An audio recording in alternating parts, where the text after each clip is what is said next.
You help us understand the science of it a little bit. So menopause is defined as 1 year after your last period.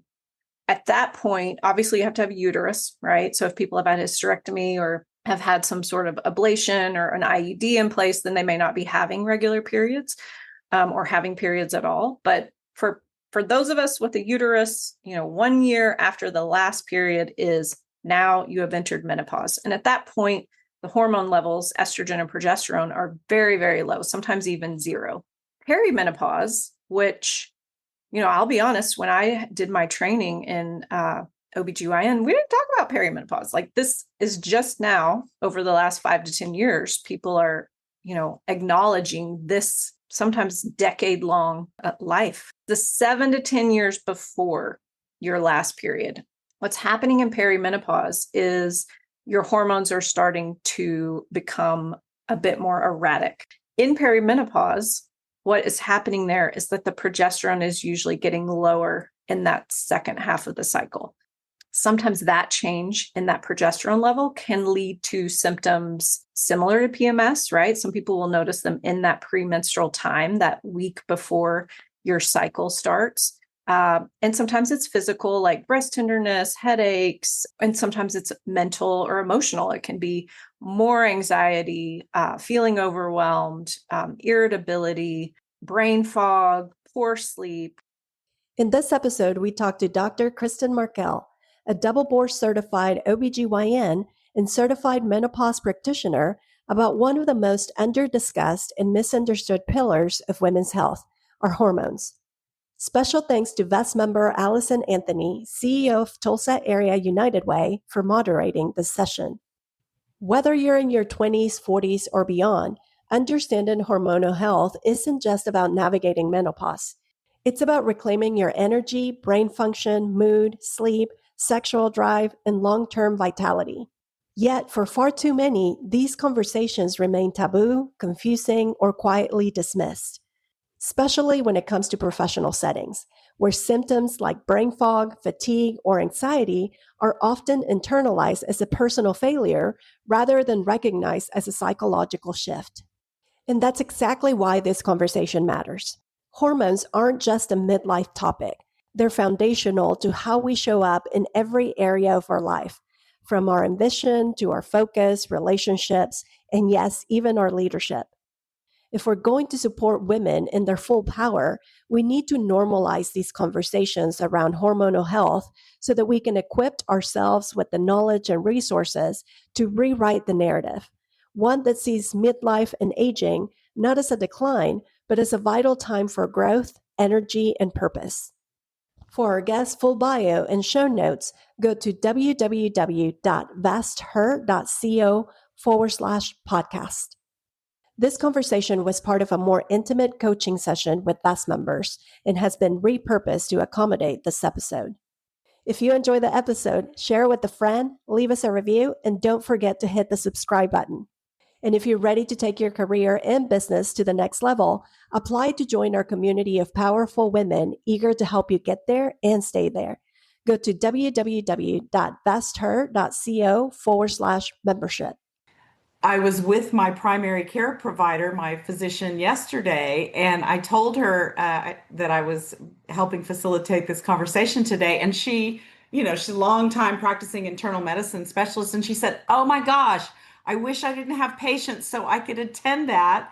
She said, when I was in med school and we covered women's, menopausal and hormonal health, I was like, is that all? Is that all you're going to teach us? And she said the medical community has not caught up either. So with that, I would love to ask you, why are we still, when we think about menopause and aging and our hormonal health, why are these subjects still feeling taboo when we are half the world, women, and we all are going through these same things? Why is this still a kind of too quiet topic? Yeah, that's such a good question. First off, thanks so much for having me. I love talking about this. I think the more awareness we have around it, then, the more help we can get for people. But yeah, I think we could all look at the different reasons why talking about women's health is taboo, whether we're talking about menopause or we're talking about periods or we're talking about pregnancy. These have typically been taboo subjects. And just like you mentioned with your primary care provider, hasn't been the focus, right? Hasn't been the focus for 50% of the population. And we could look at why, right? What is that? Well, first off, we don't talk about those things, right? We don't talk about Bruno. We don't talk about periods and aging and menopause. And then, we have to look at our culture, especially this Western culture is very anti-aging, right? There's a lot of people that are talking about anti-aging. And I always say, well, the goal is that we want to continue to age, right? The alternative is not what we want. And when we look at people who are professional women, there have been some studies that have been done about menopause and perimenopause and aging in the workplace. And some of the things that come out of these studies that women feel like disclosing, menopausal or perimenopausal symptoms could make them be seen as weak or incompetent, right? And so some of these symptoms like brain fog or fatigue or more anxious symptoms are not the ones that we have been talking about as much as we could, right? I do think that's changing. We're hearing about hot flashes and night sweats and vaginal dryness, but some of these other early perimenopause symptoms that people may start to question, like, am I losing my edge? Am I, not where I used to be? That can definitely affect how they feel like they're showing up, not only at work, but at home and in their relationships. Well, and I'm so grateful for Erica and team to help us on the path of normalizing these conversations. I just off track, but I have a master's thesis in my background in 17th century women's literature. And sometimes I think they were more frank about their bodies in the 17th century than we are today, which is not okay. Not okay. I look around the Zoom room and we have a multitude of ages here, which is one of the things I love about Vest so much. I think we help keep our edge by working across and getting the wisdom from older women and the energy and the ideas and the boldness from some of our younger colleagues. So when you think about women in their 20s and 30s, many of whom are on this call, who may not be thinking about menopause yet, but I know still have to tackle issues of their hormonal health and how that sets them up for better energy, fertility, and longevity. What advice would you have for how they approach those topics? Yeah, that's a topic close to my heart too. So I work with women throughout the lifespan, and in the 20s and 30s, this is when I'm hoping, that we have had some awareness of what's going on with our hormones, right? I want people to learn about their hormones in their teens so that, as we're aging, we just build on that self-awareness and that knowledge about what's happening, right? And so really understanding how your hormones support you. I'm not of the belief that you can't do certain things in your cycle, right? Like you can't do it at this time. You can only do it at this time. I don't believe that, but I do believe that there are certain times things feel easier, right? And there are certain times that we may need an extra tool or more support, or we might just kill it, at ovulation because we're, feeling so good and radiant. And so knowing how that is for you, knowing what your symptoms feel like during your cycle, how to support them is going to be key. And then, as we progress throughout different seasons of life into perimenopause and menopause, then we're aware of how things are changing. We're aware of, well, this is not how it used to be for me, or this symptom has become very problematic for my everyday life.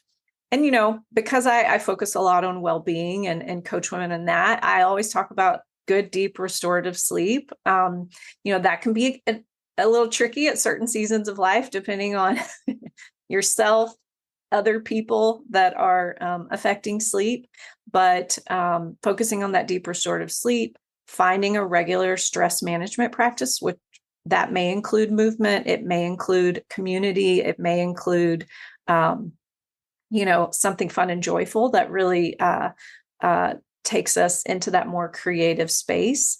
These are the things that I work with patients and clients on. I think all of us on this call are going to get something and for our present and our future. So hormones just affect so many aspects of our health, and whether that's mood, like you said, metabolism, sleep, energy. When I started I had a hysterectomy, I think 12 years ago, and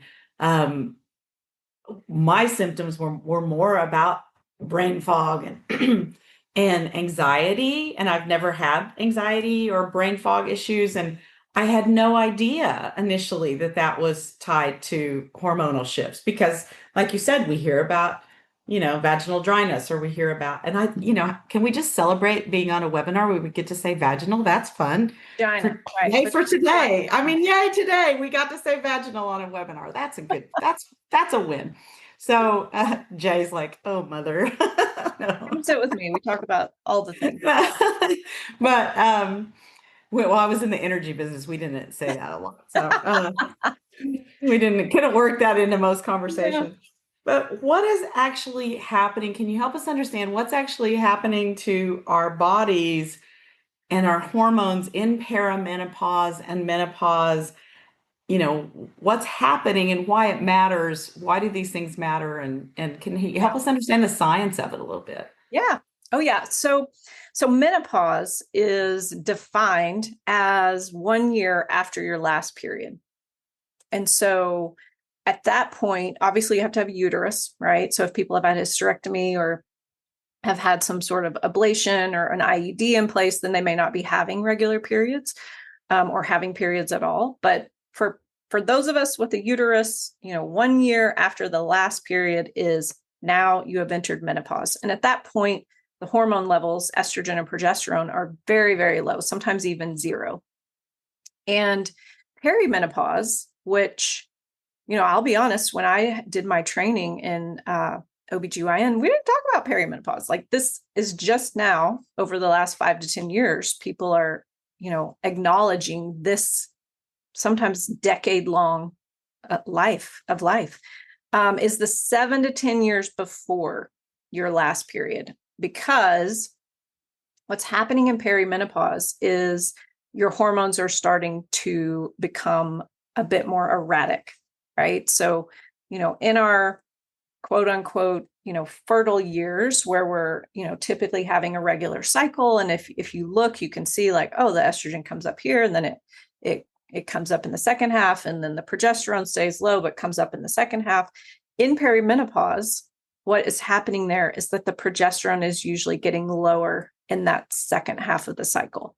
And so sometimes that change in that progesterone level can lead to symptoms similar to PMS, right? Some people will notice them in that premenstrual time, that week before your cycle starts. And sometimes it's physical, like breast tenderness, headaches, and sometimes it's mental or emotional. It can be more anxiety, feeling overwhelmed, irritability, brain fog, poor sleep, right? And maybe it's clustered in that time period, right? As we progress through perimenopause, what starts happening with the estrogen, we used to think like, oh, it just kind of starts coming down. Now we know that it's very erratic. It's having extreme highs and it's having extreme lows. And so we think that it's these huge shifts that are really contributing a lot to our perimenopause symptoms, along with the declining progesterone. And so the interesting thing about perimenopause is that it looks different at the beginning of it than it does in that year before you're going to have your last period, right? And so that's where it can get a bit tricky for people, because maybe 1 month they're like, oh, that was a little off. I didn't feel well. I was very fatigued and, more irritability and anxious. But then the next month, maybe the brain and the ovaries are communicating better that month. And it feels like, oh, that wasn't so bad. And so, what I hope to do with perimenopause education is to just remind people that these are things that we're looking out for, not in a scary way, but just in a way that we don't have to get to that suffering point, right? Where people are coming in like, I thought it was nothing, but this has been going on for years and they're really very depleted. And so why it's important is for that reason, for sure, because women are suffering for long periods of time sometimes. And then they come in and we have to, really shore them up to get them back to normal versus having this awareness of, okay, these things might be changing. What can I do to support myself? Who do I need to check in with? So from an everyday standpoint, that's why it's important. And then when we think long term, why is it important? Because these changes in hormones can affect our long-term health, can affect our longevity, because they are going to influence, our heart health, our brain health, and our bone health. That is, if anybody had drifted away, that coming back to that point, that, it's not just about, I love the word you use, suffering and being depleted and, and not minimalizing the real symptoms, but also thinking about the organs in our body that need all these other parts to be healthy and heart health. That's so critical. So you're not whining, ladies. You're not, you're not overreacting. You're taking care. We only get this one body in our life. One body. We get one body. That's all we get. We take better care of our cars and our refrigerators, our air conditioners than we do this one body. So take care of this, right? I am dying to know, Gabby and Sarah and Jay and Erica, I'm seeing traffic, but I'm not able to keep up with it all. Do you have some comments that you'd like to tease out that have been especially interesting that you'd like to mention, or questions that have come up in the chat? Yeah, we've had a lot of comments and questions in the chat too come up already. I know a lot of people are just really praising that. Again, we're having this conversation, talking about really understanding the symptoms that are going on, so they can be aware whether they're already experiencing it or they're just getting prepared for it. A lot of talk about how a lot of women in this group are already sharing those symptoms in their workplaces too, just to normalize the conversation in their circles as well. So kudos to all the women here as well. And I did just see a question pop up from Kit. I don't know if, Kit, you're able to unmute yourself and ask, or if you want us to just go ahead and ask for you. Hi there. Yeah, good morning. I would love to. So when I figured out that I might be in perimenopause, I went to my doctor and was like, okay, I have all these questions and I understand that these are my symptoms and I feel like a crazy person. And she's like, yeah, we don't have a lot of research. And I had a hysterectomy 8 years ago. So I have no ability to track any kind of cycle. And so I was like, so what do I do? And she goes, really, we're going to have to put you on a dose of birth control. And I was like, well, that feels really strange compared to I had a hysterectomy, so I didn't have to do that anymore. And so why would I do that? And she's like, it's just, unfortunately, she was like, this is the protocol. This is the standard kind of procedure for what we recommend. So then, of course, my phone is listening to me. And so now I get all these ads for everything else. And it's like, here's the, berry tea that you can take. And here's the saffron tea that you can take. And here's the oil that you can rub on your body, and HRT testing and saliva testing and blood testing works and it doesn't work. I feel like there's so much conflicting information out there. And when we did blood work for me, she's like, your blood work looks great. Your hormone levels are right what we would expect them to be. So we're going to do this anyway, but you might just still try to see what you think. And I was like, that doesn't feel like an answer. And I think that's my biggest frustration is nothing feels definitive. Like this is the real protocol that we've tested, that we've tried, that we know is going to be helpful. It's so speculative. So I would love any more insights that you have. Is it HRT? Is it birth control? Are those the same thing? I don't Yeah. have a medical degree. Like I have no idea. Yeah, Right. I think those are great questions, and That's thank good. you for boldly asking that. I have to say, Dr. Markell, I had an employee yesterday say, I have indigestion really bad this weekend and today. I think it's menopause. And I was like, I was thinking about you. And I said, well, that's a new one, and I was thinking about this conversation. I thought, you must get from the internet and all the, just like you said, Kit, all the ads and all the, you must just have people coming so confused. So what can you tell us about confusion and fear and hormone replacement therapy or not? Talk about that. Yeah. Well, first off, thank you, Kit, for yes, voicing that, normalizing that. So the interesting thing is that, we have estrogen and progesterone receptors like all over our body, all over our organ systems, different organ systems. And so this is why perimenopause will show up differently for different people. And some people have different clusters, right? More anxious type symptoms or mental or emotional. Some people have more physical. Some people have like a lovely mix of all the different bits. And it's difficult to create a protocol when everybody shows up a bit differently, right? And like you mentioned, we are in the beginning of like really talking about this, right? And so there are providers like me who have done additional training in perimenopause, menopause, prescribing hormones, sexual health, like the things that maybe were, just not talked about as much. And like we talked about at the beginning, not everybody's had that training. And so when I was a, traditional OBGYN, that's what I would have done. I would have said like, hey, here, let's try this birth control, right?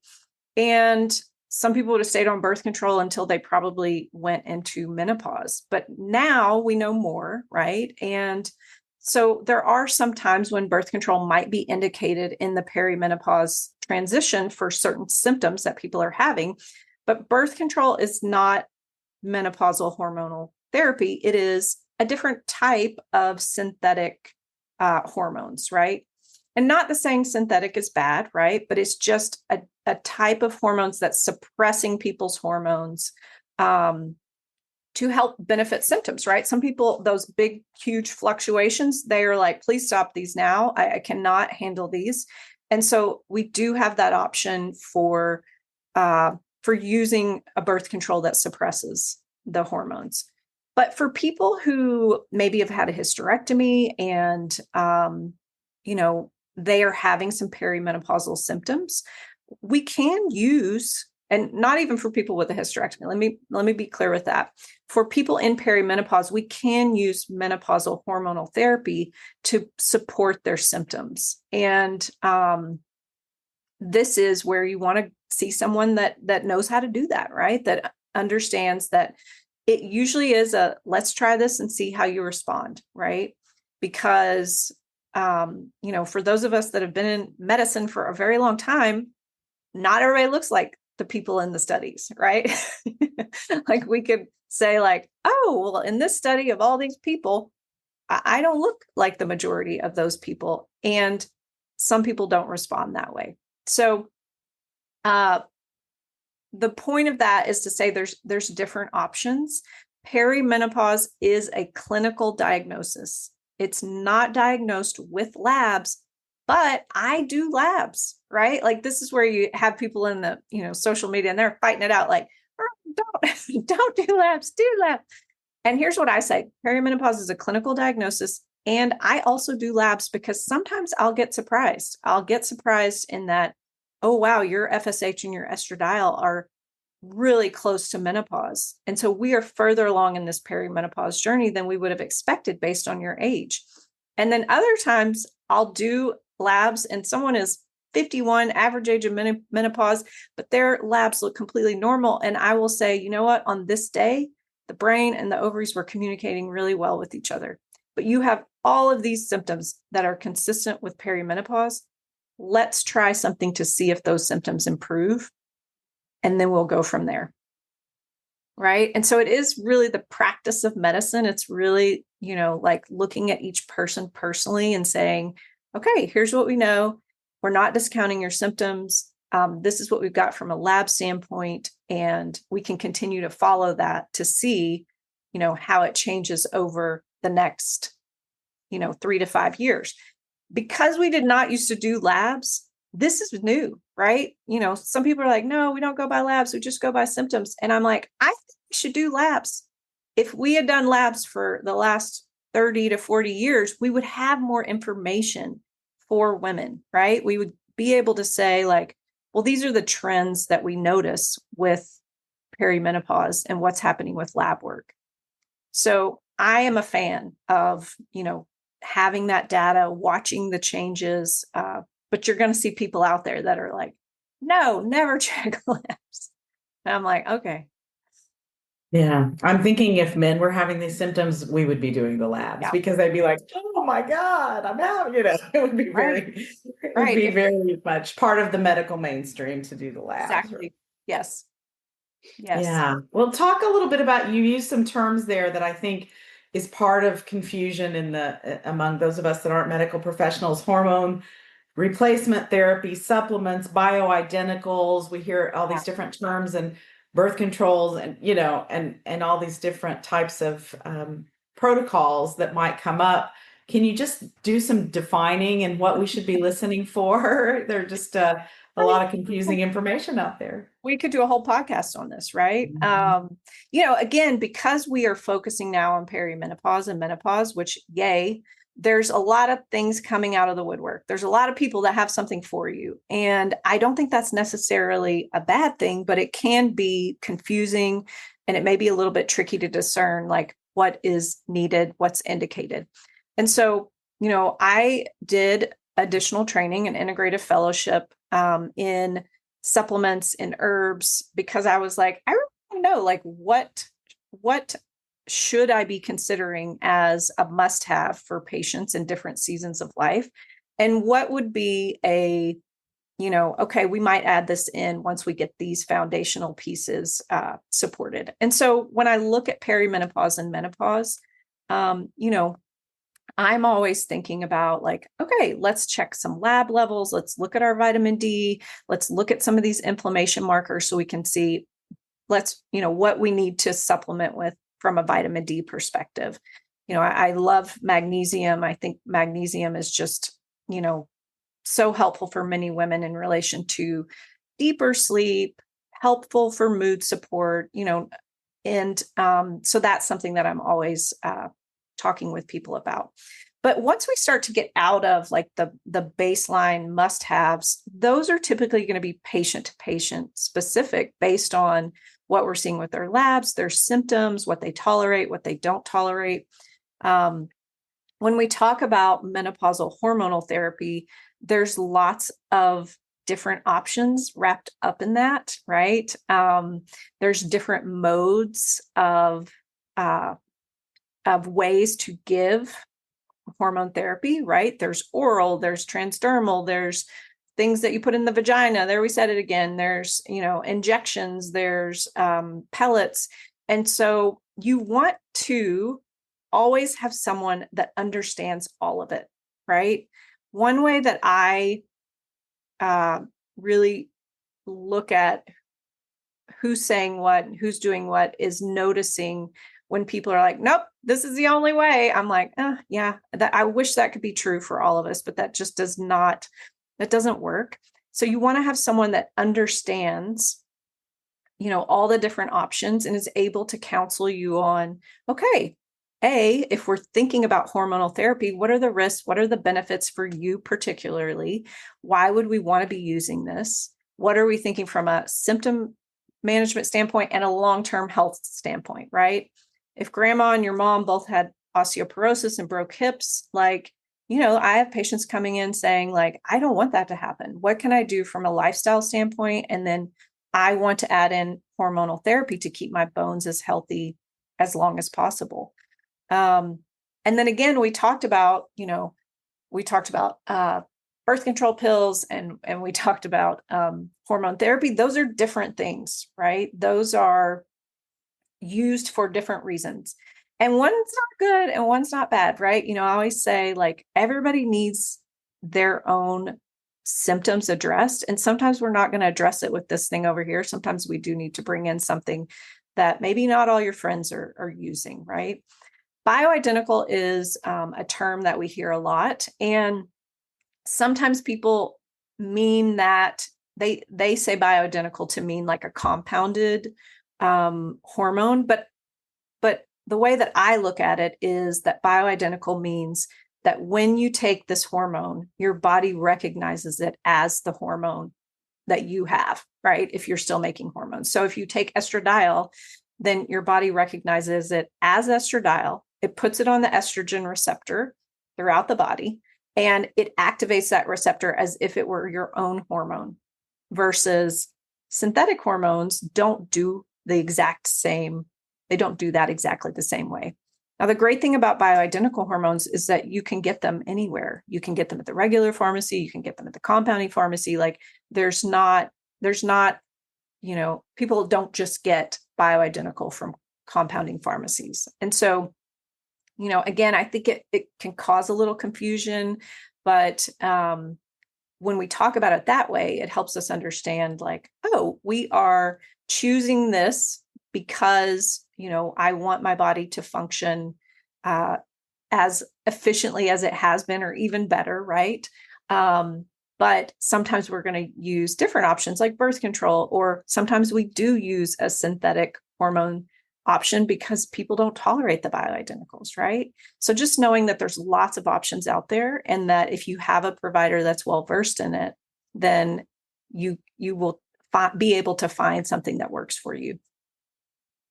I want to definitely come back to the provider question, because I'm seeing a lot of traffic in the chat about that. And I think that'd be a great point to end, a very action-oriented point for us to end on. But I want to talk a little bit about something that hopefully is going to happen for all of us on this call at some point or another, or is happening or has happened. And that is when we get to midlife. And the question that Gabby and Sarah gave me was 40s, 50s. I'm going to say I'm 60 if I live to be 120, maybe. But I still feel in the middle, thriving. Yes, right. And thinking about how we move from surviving and feeling depleted and those types of things, or put aside, or the loss of some of what society tells us that, kind of a time when we're facing real change. I also have seen that you've talked about it as an opportunity, and I definitely feel that way. I feel like I'm at some of my most creative.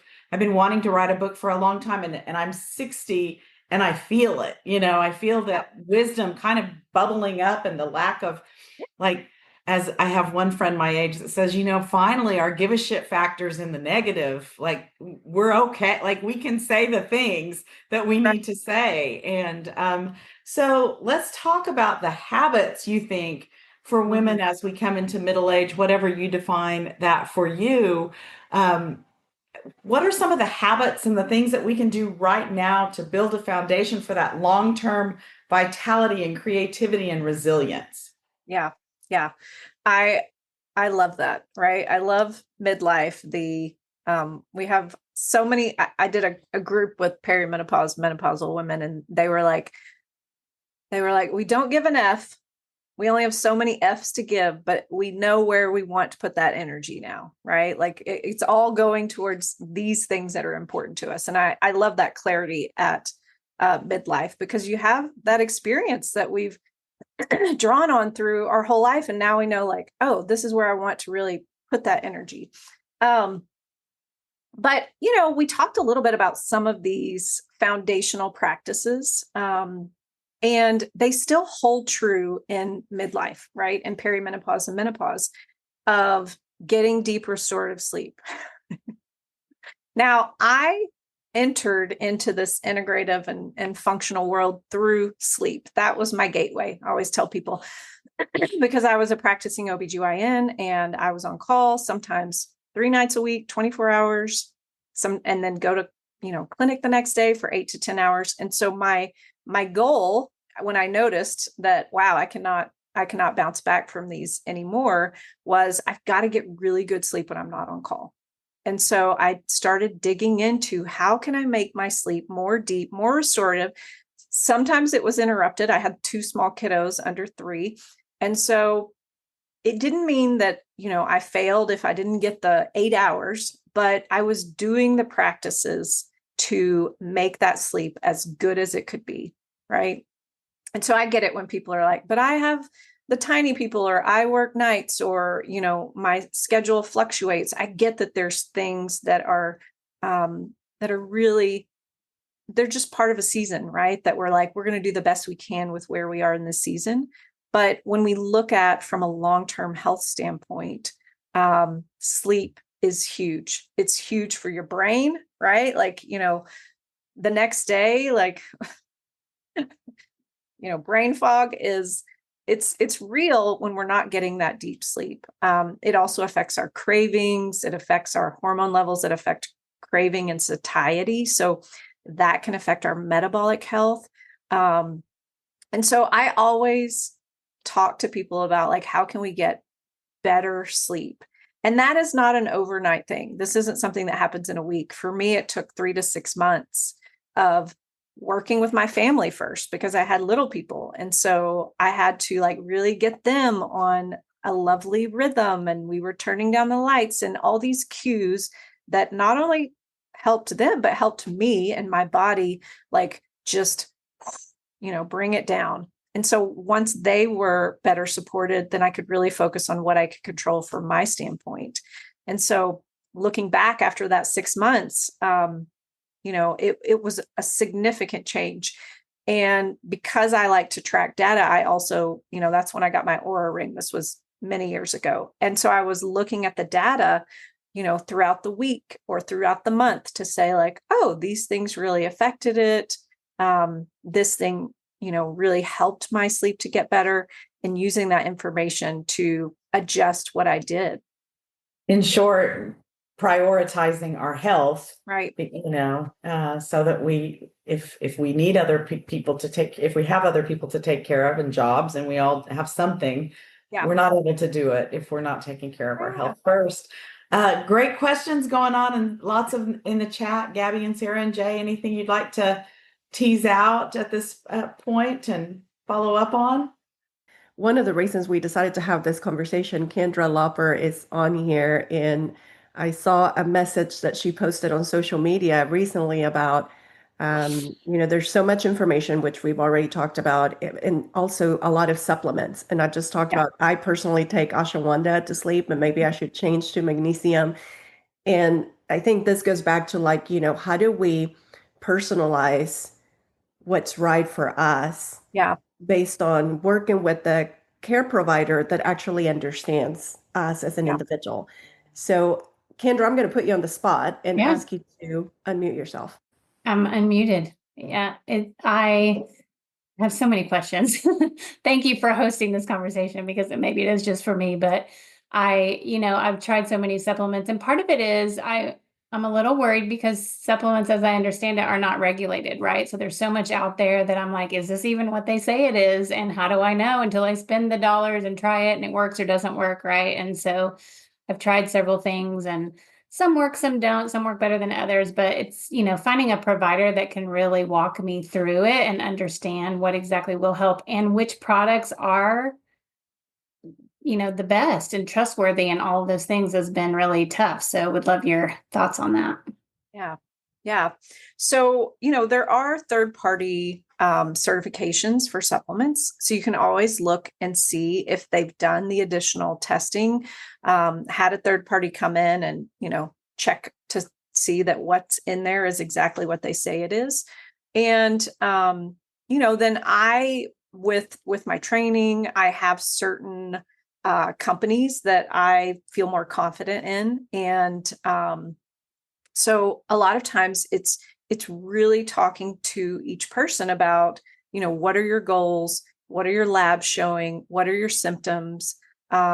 Because, I'll take creatine, for example. Creatine is out there, and everyone is like, should I take creatine? Should I not take creatine? And The answer is it depends, right? It depends on, do you have space to bring creatine into your regimen right now? If I've got somebody coming in and we're at the beginning, we're really depleted, like even adding that in is going to be too much, then I'm like, no, we're not taking creatine. We're getting you deep sleep. We're moving our body. We're making sure you're nourished well.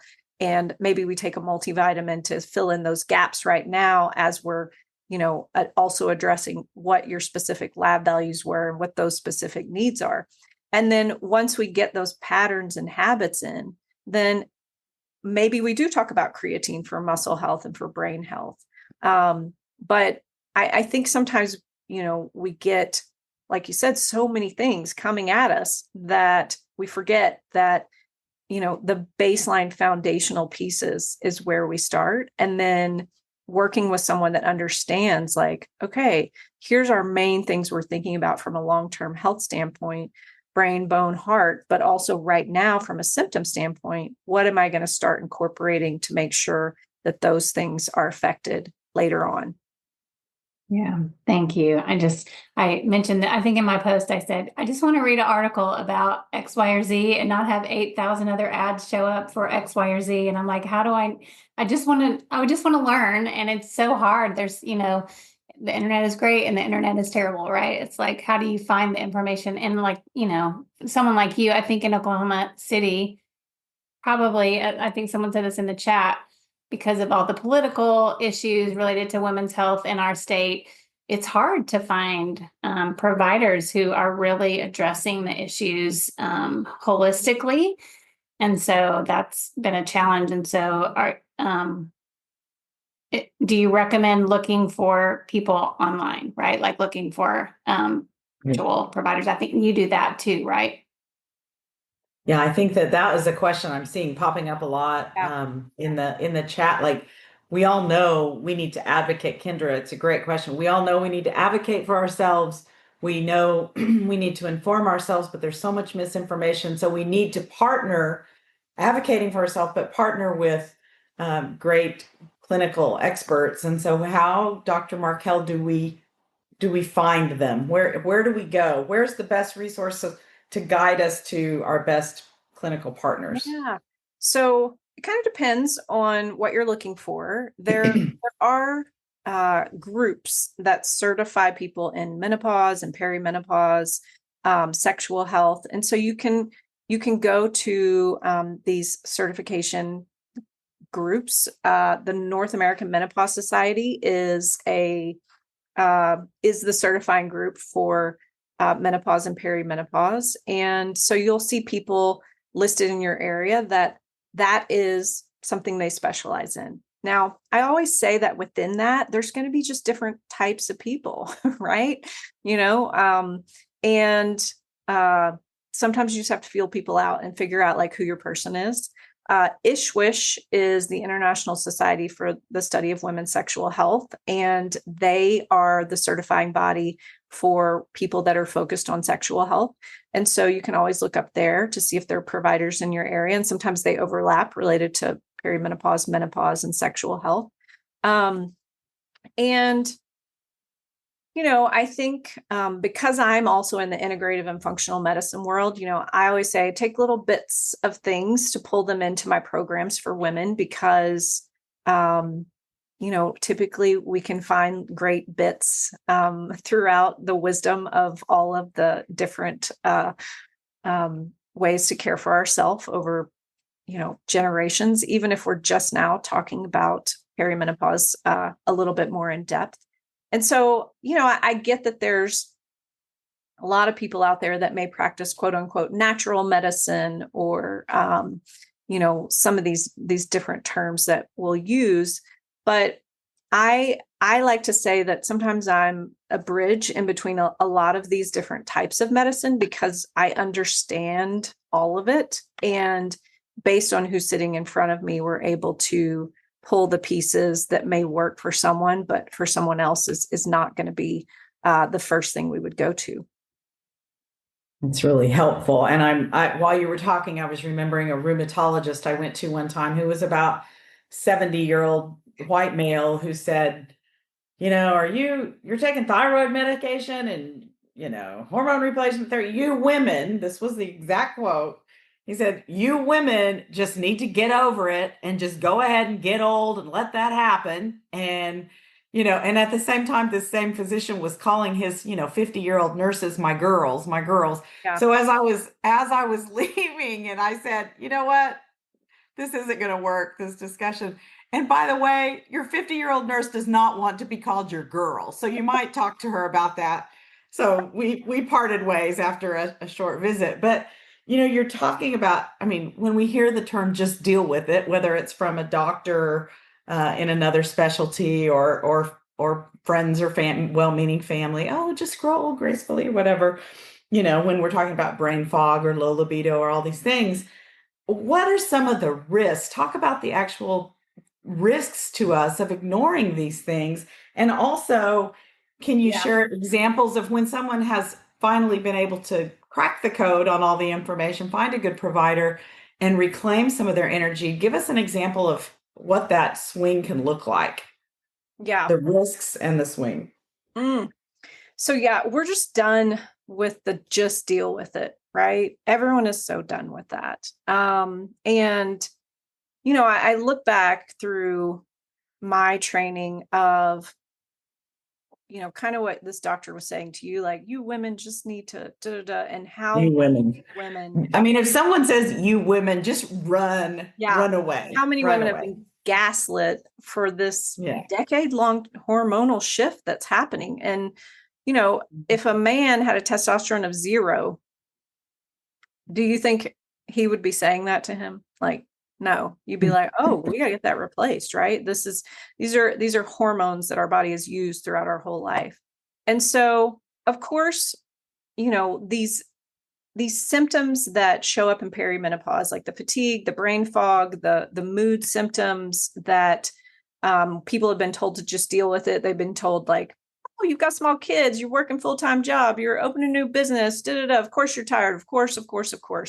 And now we're starting to understand that the hormonal shifts behind this are leading to this. And of course it affects us in the day-to-day, but it's actually a very risky thing to ignore for some women. There's a study out of England that says that women's highest chance of suicide attempt is in the ages of 45 to 49. And so what is happening then? Perimenopause, menopause, right? So this isn't about just sucking it up. These things can be life-threatening, right? This can really affect people's mental and emotional health. And it also can affect long-term health symptoms, right? Bone health, right? People falling later on in life, breaking hips, and that eventually leading to their death. I mean, I hate to be all like scary here, but these are real things that are happening, right? And there was just a recent study, I want to say it's out of Australia, which I'm so thankful when I see new studies out about hormonal therapy and perimenopause and menopause that showed that some of these emotional symptoms that are happening in perimenopause are actually best served with starting women on hormonal therapy. Now, that doesn't mean that everyone will just stop there. Some people may need additional support with, SSRIs, SNRIs, mental health type symptoms, type prescriptions, but that in this study, the women's symptoms, the brain fog, the anxiety, the depression type symptoms were improved significantly with hormonal therapy. And so I think we're just going to see more and more of that over the next decade, right? So hopefully people in this call who are in their 20s are going to benefit so much from, this time where people were like, we got to learn more.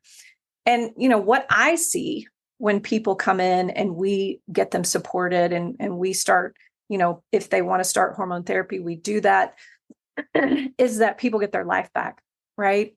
A common symptom is, I don't feel like myself, right? There's even a acronym, NFLM, not feeling like myself. People come in and say, I don't feel like myself. And so as we support them from a lifestyle standpoint, get those labs supported, start hormonal therapy if that's indicated, then they come back in 6 months and say, wow, like this has changed everything. My fatigue has affected how I'm showing up with, my work in the world, with my people, my relationships.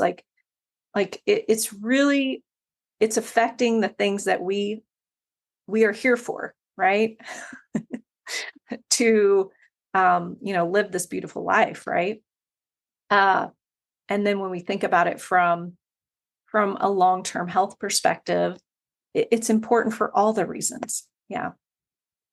Yeah, that is so helpful. And I think just advocating for ourselves on the labs, you talked about, symptoms are one thing, but when it's your own symptoms, you don't really know always how to express that and what's normal. And sometimes the lab work, just yesterday, my lab work was showing that my thyroid, I've been on thyroid medication, was really low. Yep. And, she says things like, are you sleepy? Are you losing some hair? Yes, yes. But I'm also 60 and work 70 hours a week. So you never know what's going on with that. And so just making sure that you're advocating to actually have your providers do the lab work. So they Yep. have, just like we talk about in our businesses and our nonprofits, get the data and make data informed decisions. And I love that it all ties together. So do we want to have one more question before we let Dr. Markell close us out?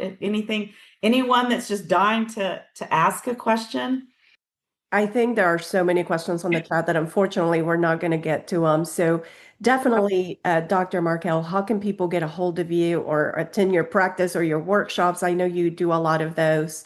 I do as well. Yes. So please follow me on Instagram, Kristen Markell, MD, or at my website is the same. I'll just write it in here just for my name. Because, I love to answer questions. I love to, a lot of times I'm sending out free guides and things like that to explore different aspects of perimenopause or health and well-being. Even, during different seasons of life, not just perimenopause and menopause. But yeah, I would love to connect with y'all. I know we had a lot of questions. I wish we had more time to answer them because these are the questions that I hear from women and what we address in my programs. So yeah, thank y'all so much for Nobody says we can't have another session, right? I know, right? This It's a series. probably the topic of menopause and hormonal health could fill 2 sessions. I'm pretty sure.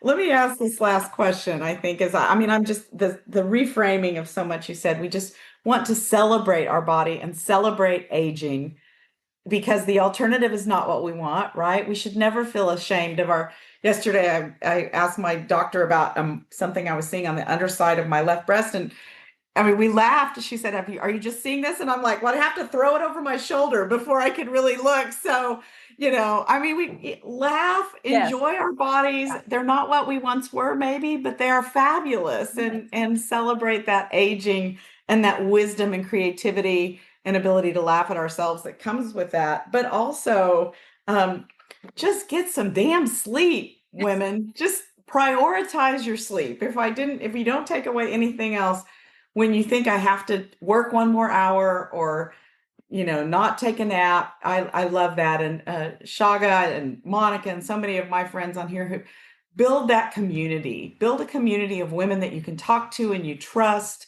across generations. I think the intergenerational, I keep saying that, but that's why I invest because I love that. I love that I continue to learn from women across generations. So last thing I would like to ask is if you could rewrite the narrative as you're doing about women's health, aging, and menopause, what would be your rallying cry? What would you want that to sound like? And leave us with that. And then Erica will toss it back to you.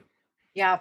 I always say that perimenopause is a portal, right? It's this portal into the second half of your life. And, that is really the goal, right? We're here to age and to take what we learned in the first half of our life and refine it and put our energy towards the things that mean the most to us. And so, I tell people to listen to themselves, to listen to what they need, to find a partner in that, so that you can really take that time period and just set yourself up for success for the second half of your life. If you enjoy the episode, share it with a friend, leave us a review, and don't forget to hit the subscribe button. And if you're ready to take your career and business to the next level, apply to join our community of powerful women eager to help you get there and stay there. Go to www.besther.co/membership.